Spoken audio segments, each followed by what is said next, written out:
Salam alaikum wa rahmatullah et bienvenue dans cette nouvelle vidéo où nous allons traiter la dernière partie du premier chapitre, notion de logique.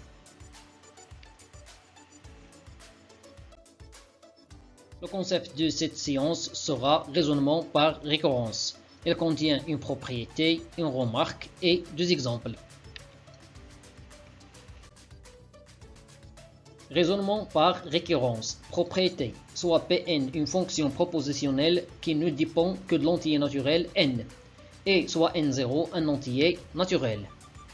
Si la propriété P de n0 est vraie, et si l'implication P de n implique P de n plus 1 est vraie pour tout entier naturel n supérieur ou égal à n0, alors la propriété P de n est vraie pour tout entier naturel n supérieur ou égal à n0. Remarque, en pratique, pour montrer par récurrence que P de n dépendant de l'entier naturel n est vrai pour tout entier naturel n supérieur ou égal à un entier naturel n0 fixé, on suit les étapes suivantes. Voilà le principe de récurrence. Comment on utilise le raisonnement par récurrence.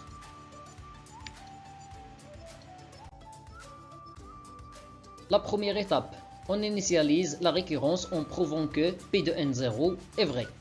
La seconde, on montre que la propriété est héréditaire, c'est-à-dire on fixe un entier naturel n arbitraire supérieur ou égal à l'entier naturel n0. Et on suppose que P de n est vrai. Puis on essaye de montrer que P de n plus 1 est vrai. La dernière étape, on conclut que P de n est vrai pour tout entier naturel n supérieur ou égal à n0.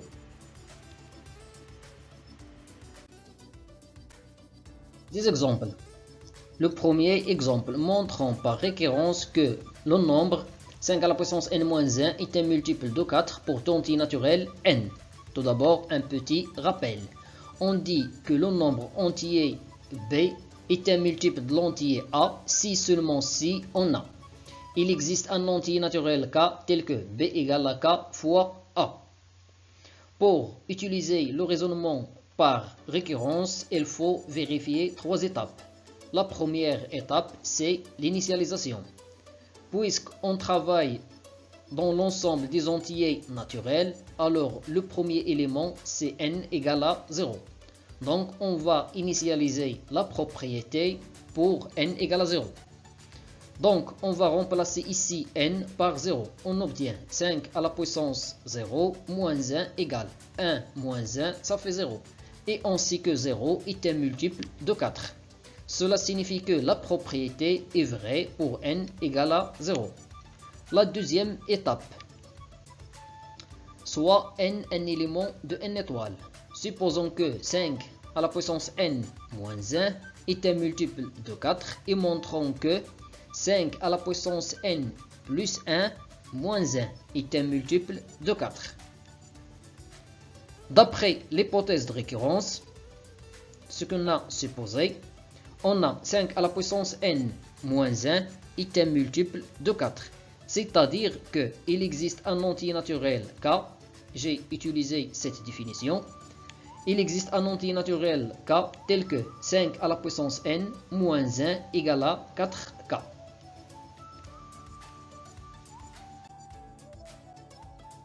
D'autre part, on a 5 à la puissance n plus 1 moins 1 égale 5 fois 5 à la puissance n moins 1.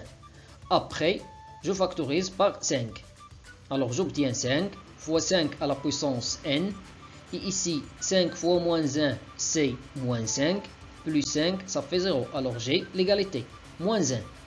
Le but, c'est d'écrire cette quantité sous la forme de 4 fois un entier naturel, en utilisant l'hypothèse de récurrence. Alors, égal 5 fois 4k.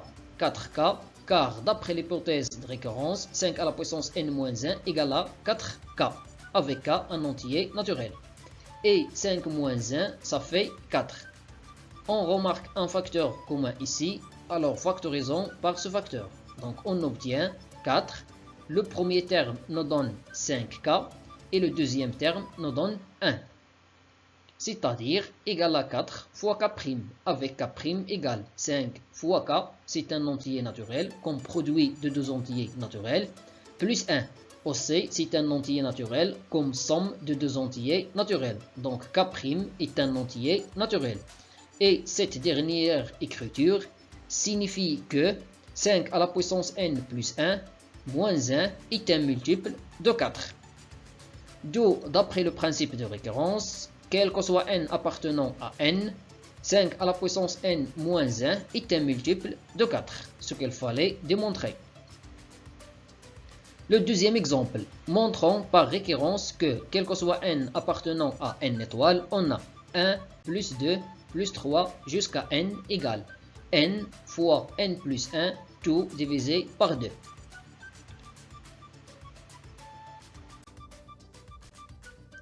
La première étape du raisonnement par récurrence est l'initialisation.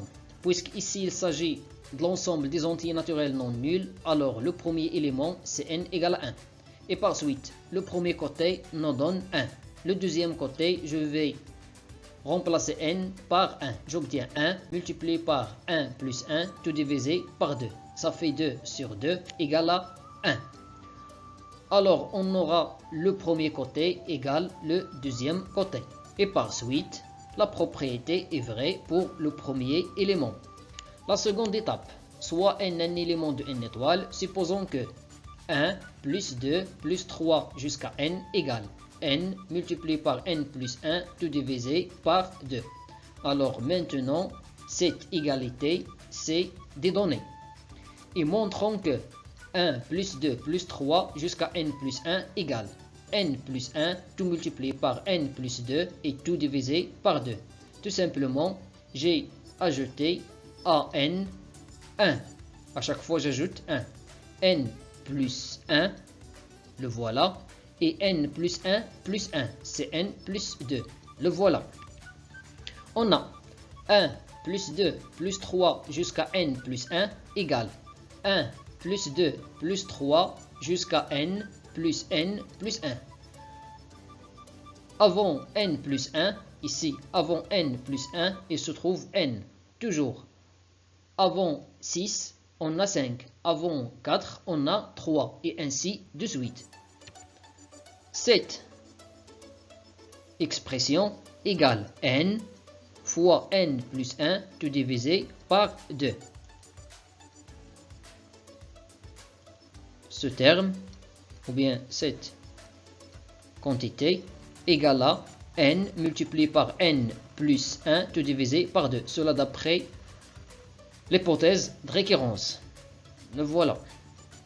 Après, plus cette quantité, plus n plus 1.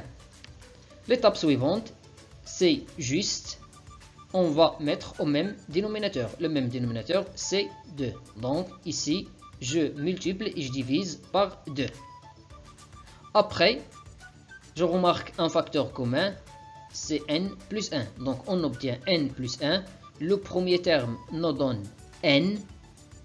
Et le deuxième terme nous donne 2. Donc, on obtient n plus 1, tout multiplié par n plus 2 et tout divisé par 2. Donc, 1 plus 2 plus 3 jusqu'à n plus 1 égale à n plus 1, tout multiplié par n plus 2 et tout divisé par 2. Ce qu'il fallait démontrer. Par suite, d'après le principe de récurrence, quel que soit n appartenant à n étoiles, on a 1 plus 2 plus 3 jusqu'à n égale à n multiplié par n plus 1 tout divisé par 2. C'est tout pour cette vidéo, merci et à bientôt.